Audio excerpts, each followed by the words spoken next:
Of the data transformation exercise. We've now prepared our data set, and the last step is to plot it. We've already produced ggplots in this class, so I'll move rather quickly. We have our prepared data, which is this data frame that contains the variables we want to plot. We're going to put x on the year on the x-axis, real income on the y-axis, and use colors to denote quantities. You can see the plot over here at the right.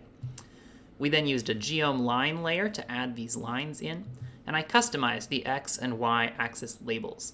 I changed the title of the legend using scale color discrete, and I also, just for fun, angled these axis ticks up at 45 degrees, just to try something else.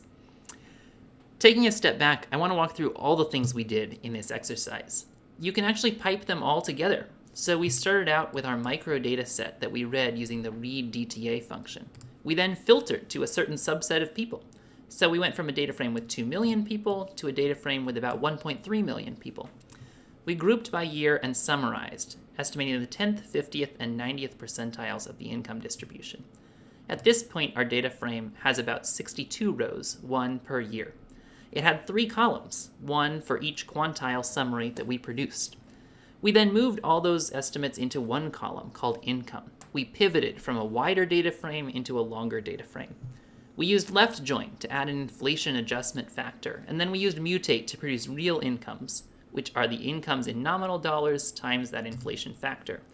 And we can actually pipe this straight on down into the ggplot, and you can put all the lines together and read it all as one big long sentence that produces the plot on the right. So now you're ready to use data transformation to answer questions of your own choosing. You could now, if you're finished, go on to look in the IPM CPS data for other variables you'd like to summarize. And you could think about how you'd work with those data to translate them into a plot that tells a story.